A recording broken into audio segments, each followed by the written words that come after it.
सत श्री अकाल दोस्तों। लालच विच आके मेरे बाप ने मेरा विआह जबरदस्ती एक पागल लड़के नाल कर दिता। सुहाग दी सेज ते बैठी मैं अपनी किस्मत नूं रो रही सी, पर मेरे कमरे विच जो आया वो बिल्कुल नॉर्मल सी। मैं उसनूं देख के खुश हो गई। वो पूरी रात मेरे ते प्यार लटाउंदा रहा, लेकिन सवेरे मेरे सिर ते आसमान डिग पिया ਜਦੋਂ मेरी सस ने कहा कि तेरा पति सारी रात सड़कों ते घूमदा रहा। ਲੈ संभाल अपने पागल पति नूं। मेरा नाम निधि है। एक दिन पापा जदों घर आए बहुत खुश सी। मेरी मम्मी नूं बोले गीता मुबारक होवे, अपने बेटे राहुल दी मैडिकल दी पढ़ाई दा सुपना पूरा हो गया। हुण अपने कोल पैसा ही पैसा होवेगा। पापा दी ये गल सुन के मैं रसोई विचों भज के आई ते कहा पापा हुण तां फिर मेरा भी एडमिशन यूनीवर्सिटी विच हो जावेगा। पापा ने थोड़ी देर तक मेरे मूँह वल देखिया ते फिर कहा गोली मार ये पढ़ाई वढ़ाई दे चक्करां नूं, एवें बेकार विच खुद नूं परेशान करेंगी। राहुल तां चल लड़का इधर उधर धक्के खा के पढ़ दूगा। तेरे ਲਈ मैं बहुत वधिया रिश्ता लभ्या। मैं अपनी बेटी का विआह अजिहे घर विच करन वाला जिथे तू राज करेंगी। उत्थे तां तैनूं खुद चुक के पानी भी नहीं पीना पैना। पापा की गल सुन के मम्मी विचों ही बोल पई, क्यों बच्ची नूं बड़े बड़े सुपने दिखा रहे हो। मम्मी की गल सुन के पापा बोले गीता वो तेरी दोस्त आ ना जो लंडन विच बस गई सी, वो इंडिया आ रही आ अपने बेटे का विआह करन। उसदे पति का फोन आया सी मेरे कोल, कह रहा सी कोई वधिया बंगला होवे तां दसना, क्योंकि वो लोग इत्थे ही शिफ्ट होने वाले आ। गीता ये समझ अपनी बेटी की किस्मत खुलण वाली आ। पापा जी की यह गल सुन के मम्मी परेशान हो गई ते गुस्से विच बोली किहो जिहियां गल्लां कर रहे हो। वो अपनी बेटी दे लई अजिहा सोचदे हो, शर्म नहीं आउंदी। मैं अपनी बेटी दे नाल ये जुर्म नहीं होण देवांगी। मम्मी की गल सुन के पापा बोले गीता तू फिकर ना कर, अपनी बेटी इंडिया छड्ड के किते नहीं जावेगी। वो लोग इत्थे ही हमेशा हमेशा लई रहण वाले आ। फिर वो मैनू बोले जा निधि मेरे लिए चाह बना लिया। मैं रसोई विच चाह बनाउण चली गई, पर पापा ते मम्मी दीयां आवाज़ां रसोई तक आ रहीआं सी। वो आपस विच लड़ रहे सी। मम्मी किसी भी तरह इस रिश्ते लई राजी नहीं हो रही सी, पर मैनू समझ नहीं आ रहा सी कि मम्मी इस रिश्ते लई क्यों इनकार कर रही आ। बल्कि मैं तां बहुत खुश सी इस रिश्ते का ना सुन के, क्योंकि असीं बहुत गरीब सी। एक एक पैसा सोच समझ के खर्च करना पैंदा सी। ना जाने किन्नियां खुशियां दिल विच दबा के रखणियां पैंदियां सी। मैं तां दिल ही दिल विच खुश हो रही सी, क्योंकि हुण मेरी जिंदगी बदलण वाली सी। जे मेरा विआह मेरी मम्मी की सहेली दे बेटे नाल हो गया तां मैं महाराणियां दी तरह रहांगी। मैं दिल ही दिल विच सुपने सजाउण लगी। दिल विच परेशान भी हो रही सी कि आंटी मैनू अपने बेटे बिहान दे लई पसंद करूगी भी कि नहीं। दिल विच पता नहीं किन्नियां क दुआवां मंग लईआं सी। मैं चाह दा कप लैके बाहर गई। मम्मी उठ के जा चुकी सी ते पापा बैठे सी। दोनां विच खूब लड़ाई हुई। एक हफ्ते बाद वो आंटी आ चुकी सी। वो साडे घर बहुत सारे गिफ्ट लैके आई। मैं तां खुशी नाल फुल्ली नहीं समा रही सी। मैं मम्मी नूं कहा तुसीं तां बेकार बैठे ही परेशान हो रहे सी, देखो विआह तो बाद ये सब चीज़ां दी मालकण मैं होवांगी।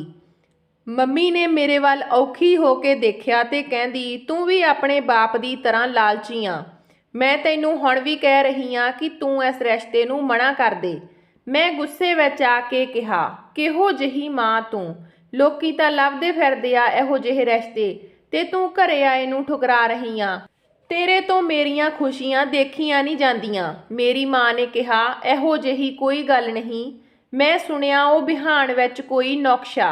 इन्ना कह के मेरी माँ दियां अखां विच हंझू आ गए। मैनू भी अपने कहे ते शर्मिंदगी हुई ते मैं अपनी मम्मी तो माफ़ी मंग लई, पर मेरे पापा जिद ते अड़े हुए सी। उन्हां ने मेरा रिश्ता बिहान नाल पक्का कर दिता।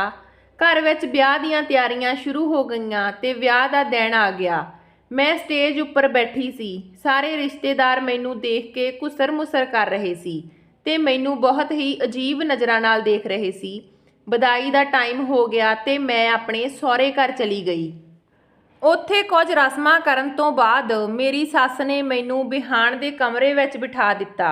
ਇੰਨਾ ਸੁੰਦਰ ਕਮਰਾ ਦੇਖ ਕੇ ਮੈਂ ਤਾਂ ਫੁੱਲੀ ਨਹੀਂ ਸਮਾ ਰਹੀ ਸੀ। ਮੈਂ ਆਰਾਮ ਨਾਲ ਬੈੱਡ 'ਤੇ ਬੈਠ ਕੇ ਬਿਹਾਨ ਦਾ ਇੰਤਜ਼ਾਰ ਕਰ ਰਹੀ ਸੀ। ਹਲਕਾ ਜਿਹਾ ਦਰਵਾਜ਼ਾ ਖੋਲ੍ਹਦੇ ਹੋਏ ਬਿਹਾਨ ਅੰਦਰ ਦਾਖਲ ਹੋਇਆ। ਬਿਹਾਨ ਨੂੰ ਦੇਖ ਕੇ ਮੇਰੇ ਦਿਲ ਦੀਆਂ ਧੜਕਣਾਂ ਤੇਜ਼ ਹੋ ਗਈਆਂ। ਮੈਂ ਬਿਹਾਨ ਨੂੰ ਦੇਖਦੀ ਹੀ ਰਹਿ ਗਈ ਕਿਉਂਕਿ ਉਹ ਬਹੁਤ ਜ਼ਿਆਦਾ ਸੋਹਣਾ ਸੀ। ਮੈਨੂੰ ਆਪਣੀ ਕਿਸਮਤ 'ਤੇ ਨਾਜ਼ ਹੋਣ ਲੱਗਿਆ। ਉਸ ਦੀਆਂ ਗੱਲਾਂ ਵਿੱਚ ਬਹੁਤ ਹੀ ਆਪਣਾਪਣ ਲੱਗਿਆ। ਬਿਹਾਨ ਨੇ ਮੈਨੂੰ ਪੁੱਛਿਆ ਕਿ ਤੇਰਾ ਵਿਆਹ ਤੇਰੀ ਮਰਜ਼ੀ ਨਾਲ ਹੋਇਆ? ਮੈਂ ਹਾਂ ਵਿੱਚ ਸਿਰ ਹਿਲਾ ਦਿੱਤਾ ਕਿਉਂਕਿ ਅਸੀਂ ਇੱਕ ਦੂਜੇ ਨੂੰ ਪਹਿਲਾਂ ਨਹੀਂ ਦੇਖਿਆ ਸੀ। ਬਿਹਾਨ ਨੇ ਮੈਨੂੰ ਮੂੰਹ ਦਿਖਾਈ ਵਿੱਚ ਇੱਕ ਫੁੱਲ ਦਿੱਤਾ। ਮੈਂ ਪੂਰੀ ਰਾਤ ਖੁਸ਼ੀਆਂ ਦੇ ਝੂਲੇ ਵਿੱਚ ਝੂਲਦੀ ਰਹੀ। ਪਰ ਮੈਨੂੰ ਕੀ ਪਤਾ ਸੀ ਕਿ ਇਹ ਖੁਸ਼ੀਆਂ ਸਿਰਫ ਅੱਜ ਦੀ ਰਾਤ ਦੀਆਂ ਹੀ ਨੇ। ਸਵੇਰੇ ਮੇਰੀ ਜ਼ਿੰਦਗੀ ਵਿੱਚ ਇੱਕ ਅਜਿਹਾ ਤੂਫਾਨ ਆਉਣ ਵਾਲਾ ਜੋ ਸਭ ਕੁਝ ਉਡਾ ਕੇ ਖਤਮ ਕਰ ਦੇਊਗਾ। ਸਵੇਰੇ ਉੱਠੀ ਤਾਂ ਇੱਧਰ ਉੱਧਰ ਦੇਖਿਆ। ਬਿਹਾਨ ਕਮਰੇ ਵਿੱਚ ਨਹੀਂ ਸੀ। ਉੱਠੀ ਤੇ ਤਿਆਰ ਹੋ ਕੇ ਸੋਫੇ 'ਤੇ ਬੈਠ ਗਈ। ਥੋੜੀ ਦੇਰ ਬਾਅਦ ਆਂਟੀ ਅੰਦਰ ਦਾਖਲ ਹੋਈ। ਉਸ ਦੇ ਨਾਲ ਇੱਕ ਪਾਗਲ ਜਿਹਾ ਲੜਕਾ ਮੌਜੂਦ ਸੀ। ਆਂਟੀ ਬੋਲੀ, ਨਿਧੀ ਮਾਫ਼ ਕਰਨਾ, ਹੁਣ ਮੈਂ ਹੋਰ ਇਸ ਦੀ ਜ਼ਿੰਮੇਵਾਰੀ ਨਹੀਂ ਸਾਂਭ ਸਕਦੀ। ਫੜ ਆਪਣੇ ਪਾਗਲ ਪਤੀ ਨੂੰ, ਹੁਣ ਤੂੰ ਜਾਣੇ ਤੇ ਤੇਰਾ ਕੰਮ। ਸਾਰੀ ਰਾਤ ਹਾਲ ਵਿੱਚ ਬੈਠ ਕੇ ਇੰਤਜ਼ਾਰ ਕਰਦੇ ਕਰਦੇ ਮੈਂ ਥੱਕ ਗਈ।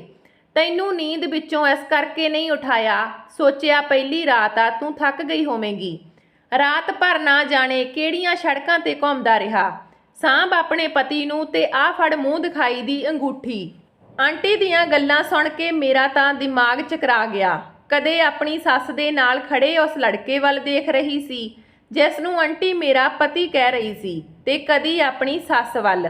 ਮੇਰੀ ਸੱਸ ਨੇ ਹੀਰੇ ਦੀ ਅੰਗੂਠੀ ਜ਼ਬਰਦਸਤੀ ਮੇਰੀ ਉਂਗਲੀ ਵਿੱਚ ਪਾ ਦਿੱਤੀ ਅਤੇ ਬਾਹਰ ਚਲੀ ਗਈ। ਇੱਕ ਪਾਸੇ ਉਹ ਟੇਬਲ ਉੱਪਰ ਰਾਤ ਦਾ ਦਿੱਤਾ ਹੋਇਆ ਗੁਲਾਬ ਦਾ ਫੁੱਲ ਪਿਆ ਸੀ। ਮੈਂ ਆਪਣੇ ਦੋਨਾਂ ਹੱਥਾਂ ਨਾਲ ਸਿਰ ਫੜ ਕੇ ਬੈਠ ਗਈ। ਨਾ ਜਾਣੇ ਕੱਲ ਰਾਤ ਕਿਸ ਨੇ ਮੇਰੇ ਨਾਲ ਇੰਨਾ ਵੱਡਾ ਧੋਖਾ ਕੀਤਾ ਤੇ ਉਹ ਆਪਣੇ ਆਪ ਨੂੰ ਬਿਹਾਨ ਕਹਿੰਦਾ ਰਿਹਾ। ਹੁਣ ਸਾਹਮਣੇ ਖੜੇ ਬਿਹਾਨ ਨੂੰ ਦੇਖ ਕੇ ਮੈਂ ਅਜੀਬ ਜਿਹੀ ਹੋ ਗਈ ਕਿਉਂਕਿ ਉਸ ਦੇ ਮੂੰਹ ਵਿੱਚੋਂ ਲਾਲਾਂ ਟਪਕਦੀਆਂ ਸੀ, ਅੱਖਾਂ ਵਿੱਚ ਨੀਂਦ, ਲੰਬੇ ਲੰਬੇ ਵਾਲ। ਉਹ ਬੈੱਡ ਉੱਤੇ ਪੈ ਗਿਆ ਤੇ ਬੋਲਿਆ, ਨਿਧੀ ਮੈਂ ਸੜਕ 'ਤੇ ਭੱਜਦੀਆਂ ਹੋਈਆਂ ਗੱਡੀਆਂ ਦੇਖਣ ਗਿਆ ਸੀ। ਸਾਰੀ ਰਾਤ ਮੈਂ ਉੱਥੇ ਰਿਹਾ। ਹੁਣ ਨੀਂਦ ਆ ਰਹੀ ਆ, ਤੂੰ ਫਿਕਰ ਨਾ ਕਰ।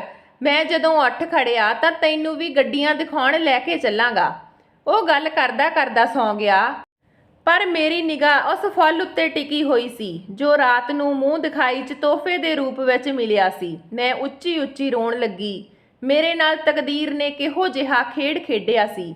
ਦਿਲ ਕਰਦਾ ਸੀ ਰੋ ਰੋ ਕੇ ਸਭ ਨੂੰ ਦੱਸਾਂ।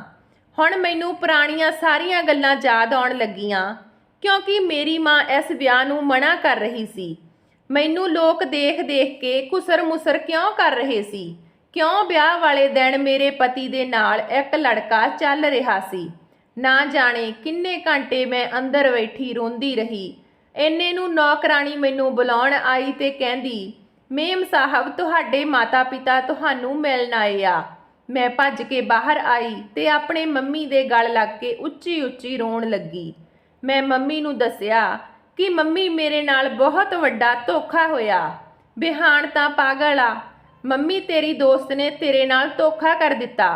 ਮੰਮੀ ਗੁੱਸੇ ਵਿੱਚ ਆ ਕੇ ਬੋਲੀ, ਨਿਧੀ ਮੇਰੀ ਦੋਸਤ ਨੇ ਮੇਰੇ ਨਾਲ ਕੋਈ ਧੋਖਾ ਨਹੀਂ ਕੀਤਾ, ਬਲਕਿ ਤੇਰੇ ਬਾਪ ਦੇ ਹੀ ਅੱਖਾਂ ਉੱਤੇ ਲਾਲਚ ਦੀ ਪੱਟੀ ਬੰਨੀ ਹੋਈ ਸੀ। ਇਹ ਕਹਿਣਾ ਸਹੀ ਹੋਵੇਗਾ ਕਿ ਤੇਰੇ ਬਾਪ ਨੇ ਆਪਣੇ ਬੇਟੇ ਦੇ ਮੈਡੀਕਲ ਕਾਲਜ ਵਿੱਚ ਪੜ੍ਹਨ ਦੀ ਇੱਛਾ ਨੂੰ ਪੂਰੀ ਕਰਨ ਲਈ ਤੈਨੂੰ ਕੁਰਬਾਨ ਕਰ ਦਿੱਤਾ। ਤੇਰੀ ਸੱਸ ਕਿੰਨੇ ਸਾਲਾਂ ਤੋਂ ਨਾ ਜਾਣੇ ਕਿੰਨੇ ਕੁ ਰਿਸ਼ਤੇ ਦੇਖ ਚੁੱਕੀ ਆ ਆਪਣੇ ਪਾਗਲ ਬੇਟੇ ਲਈ, ਪਰ ਕਿਸੇ ਨੇ ਹਾਂ ਨਹੀਂ ਕੀਤੀ। ਫਿਰ ਤੇਰੀ ਸੱਸ ਨੇ ਲਾਲਚ ਦਿੱਤਾ ਕਿ ਜੋ ਵੀ ਮੇਰੇ ਬੇਟੇ ਨਾਲ ਵਿਆਹ ਕਰੇਗੀ ਮੈਂ ਉਸ ਨੂੰ ਸੋਨੇ ਵਿੱਚ ਤੋਲ ਦੇਵਾਂਗੀ। ਐਨੀ ਇੱਕ ਗੱਲ ਸੁਣ ਕੇ ਤੇਰੇ ਬਾਪ ਨੇ ਤੈਨੂੰ ਕੁਰਬਾਨ ਕਰ ਦਿੱਤਾ। ਨਿਧੀ ਮੈਨੂੰ ਮਾਫ਼ ਕਰ ਦੇ ਕਿਉਂਕਿ ਮੈਨੂੰ ਵੀ ਜ਼ਿਆਦਾ ਪਤਾ ਨਹੀਂ ਸੀ। ਤੇਰੇ ਵਿਆਹ ਤੋਂ ਬਾਅਦ ਹੀ ਮੈਨੂੰ ਪਤਾ ਲੱਗਿਆ ਕਿ ਬਿਹਾਨ ਤਾਂ ਬਿਲਕੁਲ ਹੀ ਪਾਗਲ ਆ। ਇੰਨਾ ਜ਼ਰੂਰ ਪਤਾ ਸੀ ਕਿ ਇਸ ਨੂੰ ਥੋੜੀ ਬਹੁਤੀ ਪ੍ਰੋਬਲਮ ਹੈਗੀ ਆ। ਜਦੋਂ ਤੇਰਾ ਬਾਪੂ ਬਹੁਤ ਸਾਰੇ ਪੈਸੇ ਲੈ ਕੇ ਘਰ ਆਇਆ ਮੈਨੂੰ ਉਸ ਵਕਤ ਪਤਾ ਲੱਗਿਆ। ਅਤੇ ਨਿਧੀ ਮੈਂ ਤੈਨੂੰ ਕਿੰਨਾ ਸਮਝਾਇਆ ਸੀ ਕਿ ਤੂੰ ਇਸ ਵਿਆਹ ਨੂੰ ਮਨਾ ਕਰ ਦੇ, ਲੇਕਿਨ ਤੇਰੇ ਬਾਪ ਦੀ ਤਰ੍ਹਾਂ ਤੇਰੀਆਂ ਵੀ ਅੱਖਾਂ ਉੱਤੇ ਲਾਲਚ ਦੀ ਪੱਟੀ ਬੰਨੀ ਹੋਈ ਸੀ। ਮੈਂ ਪਾਪਾ ਵੱਲ ਦੇਖਣ ਲੱਗੀ ਪਾਪਾ ਨੇ ਕਿਹਾ, ਤੂੰ ਆਪਣੀ ਮਾਂ ਦੀਆਂ ਗੱਲਾਂ ਵਿੱਚ ਨਾ ਆ। ਮੈਂ ਤੇਰੀਆਂ ਖੁਸ਼ੀਆਂ ਦੀ ਖਾਤਰ ਇਹ ਰਿਸ਼ਤਾ ਕੀਤਾ। ਮੰਨਿਆ ਕਿ ਲੜਕਾ ਪਾਗਲ ਆ, ਪਰ ਤੂੰ ਇਹ ਸੋਚ, ਇਹ ਸਾਰੀ ਦੌਲਤ ਜਾਇਦਾਦ ਤੇਰੀ ਆ, ਤੂੰ ਐਸ਼ ਕਰੇਂਗੀ। ਮੈਂ ਪਾਪਾ ਨੂੰ ਕਿਹਾ, ਜਦੋਂ ਦਿਲ ਵਿੱਚ ਖੁਸ਼ੀ ਨਾ ਹੋਵੇ ਤਾਂ ਇਹ ਸਭ ਦੌਲਤ ਚੰਗੀ ਨਹੀਂ ਲੱਗਦੀ। ਇੰਨਾ ਕਹਿ ਕੇ ਮੈਂ ਆਪਣੇ ਸੱਸ ਦੇ ਕਮਰੇ ਵਿੱਚ ਚਲੀ ਗਈ। ਉਹ ਮੈਨੂੰ ਕਾਫੀ ਪਰੇਸ਼ਾਨ ਲੱਗ ਰਹੀ ਸੀ। ਮੈਨੂੰ ਦੇਖਦੇ ਹੀ ਬੋਲੀ ਕਿ ਤੇਰੇ ਪਾਪਾ ਨੇ ਤੈਨੂੰ ਤੇ ਤੇਰੀ ਮਾਂ ਨੂੰ ਇਹ ਸਭ ਨਹੀਂ ਦੱਸਿਆ ਕਿ ਮੇਰਾ ਬੇਟਾ ਪਾਗਲ ਆ, ਪਰ ਮੈਂ ਤੇਰੇ ਬਾਪ ਨੂੰ ਸਭ ਕੁਝ ਸੱਚ-ਸੱਚ ਦੱਸ ਦਿੱਤਾ ਸੀ। ਮੈਂ ਤਾਂ ਇਹੀ ਸਮਝਦੀ ਸੀ ਕਿ ਤੇਰੀ ਮਰਜ਼ੀ ਨਾਲ ਤੇਰਾ ਵਿਆਹ ਹੋਇਆ, ਪਰ ਮੈਂ ਤੈਨੂੰ ਇੱਕ ਗੱਲ ਦੱਸਾਂ, ਮੇਰਾ ਬੇਟਾ ਬਿਹਾਨ ਸ਼ੁਰੂ ਤੋਂ ਹੀ ਪਾਗਲ ਸੀ। ਉਸ ਦਾ ਇਲਾਜ ਚੱਲ ਰਿਹਾ ਸੀ। ਡਾਕਟਰ ਕਹਿੰਦੇ ਆ ਕਿ ਉਹ ਜਲਦੀ ਨਾਲ ਠੀਕ ਹੋ ਜਾਵੇਗਾ। ਬਸ ਤੂੰ ਹਿੰਮਤ ਨਾ ਹਾਰੀ, ਮੇਰੇ ਨਾਲ ਰਲ ਕੇ ਆਪਾਂ ਬਿਹਾਨ ਨੂੰ ਠੀਕ ਕਰ ਲਵਾਂਗੀਆਂ। ਇਹ 10-12 ਸਾਲਾਂ ਦੀ ਉਮਰ ਤੋਂ ਹੀ ਇਸ ਤਰ੍ਹਾਂ ਹੋਇਆ। ਡਾਕਟਰ ਨੇ ਦੱਸਿਆ ਕਿ ਕਿਸੇ ਗੱਲ ਦਾ ਸਟ੍ਰੈਸ ਲੈ ਗਿਆ, ਇਸ ਨਾਲ ਉਸ ਦੀ ਬਿਮਾਰੀ ਵੱਧਦੀ ਗਈ, ਪਰ ਡਾਕਟਰਾਂ ਨੇ ਕਿਹਾ ਕਿ ਜਲਦੀ ਠੀਕ ਹੋ ਜਾਵੇਗਾ। ਮੇਰੀ ਸੱਸ ਨੇ ਮੈਨੂੰ ਕਾਫੀ ਤਸੱਲੀ ਦਿੱਤੀ। ਫਿਰ ਮੈਂ ਕਮਰੇ ਤੋਂ ਬਾਹਰ ਨਿਕਲ ਆਈ ਤੇ ਸੋਫੇ ਤੇ ਬਹਿ ਗਈ ਤੇ ਸੋਚਣ ਲੱਗੀ ਕਿ ਮੈਨੂੰ ਸਭ ਤੋਂ ਜ਼ਿਆਦਾ ਦੁੱਖ ਕਿਸ ਗੱਲ ਦਾ, ਬਿਹਾਨ ਦੇ ਪਾਗਲ ਹੋਣ ਦਾ ਜਾਂ ਜੋ ਰਾਤ ਮੇਰੇ ਨਾਲ ਹਾਦਸਾ ਹੋਇਆ। ਮੈਨੂੰ ਬਿਹਾਨ ਦੇ ਪਾਗਲ ਹੋਣ ਦਾ ਬਿਲਕੁਲ ਗਮ ਨਹੀਂ ਸੀ। ਜੇ ਮੇਰੇ ਨਾਲ ਉਹ ਕੱਲ ਰਾਤ ਨੂੰ ਹਾਦਸਾ ਨਾ ਹੋਇਆ ਹੁੰਦਾ ਤਾਂ ਮੈਂ ਸ਼ਾਇਦ ਕਿਸਮਤ ਦਾ ਲਿਖਿਆ ਸਮਝ ਕੇ ਬਿਹਾਨ ਨੂੰ ਪਤੀ ਦੇ ਰੂਪ ਵਿੱਚ ਸਵੀਕਾਰ ਕਰ ਲੈਂਦੀ, ਪਰ ਹੁਣ ਸਭ ਕੁਝ ਉਲਟ ਹੋ ਗਿਆ ਸੀ। ਸਭ ਰਾਤ ਵਾਲੀਆਂ ਗੱਲਾਂ ਯਾਦ ਕਰਕੇ ਮੈਂ ਤੜਫ ਕੇ ਰਹਿ ਗਈ। ਇੰਨੇ ਨੂੰ ਬਿਹਾਨ ਉੱਠ ਖੜਿਆ ਤੇ ਉਸਨੇ ਸਾਰੇ ਘਰ ਵਿੱਚ ਉਥਲ-ਪੁਥਲ ਮਚਾ ਦਿੱਤੀ। ਮੇਰੇ ਮਾਂ-ਬਾਪ ਵੀ ਮੈਨੂੰ ਨਾਰਾਜ਼ ਦੇਖ ਕੇ ਘਰੇ ਮੁੜ ਗਏ। ਵਿਆਹ ਨੂੰ 1 ਮਹੀਨਾ ਲੰਘ ਗਿਆ। ਮੈਂ ਸੁੱਕ ਕੇ ਡੱਕਾ ਬਣ ਗਈ, ਪਰ ਮੈਂ ਉਸ ਆਦਮੀ ਬਾਰੇ ਪਤਾ ਨਾ ਕਰ ਸਕੀ। ਪਰ ਇੱਕ ਦਿਨ ਬਿਹਾਨ ਘਰ ਤੋਂ ਚਲਿਆ ਗਿਆ। ਅਸੀਂ ਉਸ ਨੂੰ ਲੱਭ-ਲੱਭ ਕੇ ਥੱਕ ਗਏ। ਮੇਰਾ ਦਿਲ ਬਹੁਤ ਘਬਰਾ ਰਿਹਾ ਸੀ ਕਿਉਂਕਿ ਉਹ ਬਹੁਤ ਹੀ ਮਾਸੂਮ ਸੀ। ਇਨਸਾਨੀਅਤ ਦੇ ਨਾਤੇ ਮੈਨੂੰ ਬਹੁਤ ਬੁਰਾ ਲੱਗ ਰਿਹਾ ਸੀ। ਮੈਂ ਆਪਣੇ ਕਮਰੇ ਵਿੱਚ ਬੈਠੀ ਸੀ। ਉਸੇ ਟਾਈਮ ਖਿੜਕੀ ਵਿੱਚੋਂ ਟੱਪ ਕੇ ਕੋਈ ਅੰਦਰ ਆ ਗਿਆ। ਮੈਂ ਇੱਕਦਮ ਡਰ ਗਈ। ਉਸ ਨੂੰ ਦੇਖ ਕੇ ਮੇਰੇ ਸਾਰੇ ਜ਼ਖਮ ਤਾਜ਼ਾ ਹੋ ਗਏ, ਕਿਉਂਕਿ ਉਹ ਉਹੀ ਲੜਕਾ ਸੀ ਜੋ ਵਿਆਹ ਵਾਲੀ ਰਾਤ ਮੇਰੇ ਕਮਰੇ ਵਿੱਚ ਆਇਆ ਸੀ। ਉਸਨੇ ਆ ਕੇ ਮੈਨੂੰ ਕਿਹਾ ਕਿ ਕਿੰਨੀ ਕਮਜ਼ੋਰ ਹੋ ਗਈਆਂ, ਤੇਰਾ ਪਾਗਲ ਪਤੀ ਤੈਨੂੰ ਬਹੁਤ ਤੰਗ ਕਰਦਾ, ਉਸਨੇ ਤੇਰੀ ਜ਼ਿੰਦਗੀ ਨਰਕ ਬਣਾ ਦਿੱਤੀ। ਮੇਰੇ ਤੋਂ ਤੇਰੀ ਇਹ ਹਾਲਤ ਦੇਖੀ ਨਹੀਂ ਜਾਂਦੀ। ਤੂੰ ਮੇਰਾ ਹੱਥ ਫੜ ਲੈ ਤੇ ਮੈਂ ਤੈਨੂੰ ਹਮੇਸ਼ਾ ਖੁਸ਼ ਰੱਖੂੰਗਾ। ਤੇਰਾ ਪਤੀ ਤੈਨੂੰ ਬਿਨਾਂ ਸਟ੍ਰੈਸ ਤੋਂ ਕੁਝ ਨਹੀਂ ਦੇ ਸਕਦਾ। ਇਹ ਸੁਣ ਕੇ ਮੈਂ ਉਸਦੇ ਜ਼ੋਰਦਾਰ ਥੱਪੜ ਮਾਰਿਆ ਤੇ ਉਹ ਹੱਕਾ ਬੱਕਾ ਰਹਿ ਗਿਆ। ਮੈਂ ਉਸ ਨੂੰ ਕਿਹਾ, ਤੂੰ ਮੇਰੀ ਜ਼ਿੰਦਗੀ ਖਰਾਬ ਕਰ ਦਿੱਤੀ। ਤੇਰੇ ਬਾਰੇ ਸੋਚ-ਸੋਚ ਕੇ ਮੈਂ ਹਰ ਰੋਜ਼ ਕੱਢਦੀ ਆਂ। ਤੂੰ ਮੇਰੇ ਨਾਲ ਧੋਖਾ ਕੀਤਾ। ਮੇਰੇ ਉੱਤੇ ਮੇਰੇ ਪਤੀ ਦਾ ਹੱਕ ਆ।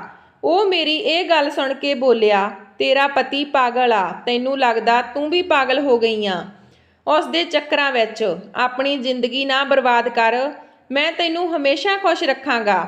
ਮੈਂ ਉਸ ਦੀ ਇੱਕ ਹੋਰ ਥੱਪੜ ਮਾਰਿਆ ਤੇ ਕਿਹਾ ਕਿ ਮੇਰਾ ਪਤੀ ਮੇਰੇ ਲਈ ਸਭ ਕੁਝ ਆ। ਹਾਲਾਂਕਿ ਉਹ ਪਾਗਲ ਆ, ਪਰ ਮੈਨੂੰ ਉਮੀਦ ਆ ਕਿ ਉਹ ਠੀਕ ਹੋ ਜਾਵੇਗਾ। ਅੱਜ ਤੋਂ ਬਾਅਦ ਮੈਨੂੰ ਸ਼ਕਲ ਨਾ ਦਿਖਾਈ, ਮੈਂ ਸਭ ਨੂੰ ਦੱਸ ਦੇਵਾਂਗੀ। ਮੇਰੀ ਇਹ ਗੱਲ ਸੁਣ ਕੇ ਉਹ ਖਿੜਕੀ ਰਾਹੀਂ ਬਾਹਰ ਚਲਿਆ ਗਿਆ। ਉਹ ਬਿਹਾਨ ਦੀ ਮਾਸੀ ਦਾ ਮੁੰਡਾ ਸੀ। ਉਸ ਦੇ ਜਾਣ ਤੋਂ ਬਾਅਦ ਮੈਂ ਬਹੁਤ ਰੋਈ। ਇੰਨੇ ਨੂੰ ਮੇਰਾ ਪਤੀ ਵੀ ਘਰ ਆ ਗਿਆ। ਮੈਂ ਉਸ ਦੀ ਦਿਨ ਰਾਤ ਸੇਵਾ ਵਿੱਚ ਲੱਗ ਗਈ। ਉਸ ਨੂੰ ਆਪਣੇ ਪਿਆਰ ਨਾਲ ਠੀਕ ਕਰ ਲਿਆ। ਮੇਰੀ ਸੱਸ ਵੀ ਮੇਰੇ ਤੇ ਫਕਰ ਮਹਿਸੂਸ ਕਰਦੀ ਸੀ ਤੇ ਲੱਖਾਂ ਦੁਆਵਾਂ ਦਿੰਦੀ ਸੀ। ਹੁਣ ਮੇਰੀ ਜ਼ਿੰਦਗੀ ਵਿੱਚ ਖੁਸ਼ੀਆਂ ਦਾ ਸੂਰਜ ਚਮਕਣ ਲੱਗ ਗਿਆ। ਪਰ ਉਸ ਗੱਲ ਨੂੰ ਮੈਂ ਰਾਜ ਹੀ ਰੱਖਿਆ ਤੇ ਆਪਣੇ ਦਿਲ ਵਿੱਚ ਹੀ ਦਬਾ ਲਿਆ। ਸੋ ਦੋਸਤੋ, ਇਹ ਸੀ ਸਾਡੀ ਅੱਜ ਦੀ ਕਹਾਣੀ। ਜੇ ਵਧੀਆ ਲੱਗੀ ਤਾਂ ਲਾਈਕ ਸ਼ੇਅਰ ਜ਼ਰੂਰ ਕਰਿਓ। ਜੇ ਚੈਨਲ ਤੇ ਪਹਿਲੀ ਵਾਰ ਹੋ ਤਾਂ ਚੈਨਲ ਨੂੰ ਸਬਸਕ੍ਰਾਈਬ ਕਰਿਓ। ਮਿਲਦੇ ਹਾਂ ਨਵੀਂ ਕਹਾਣੀ ਦੇ ਨਾਲ। ਤਦ ਤੱਕ ਸਤਿ ਸ਼੍ਰੀ ਅਕਾਲ।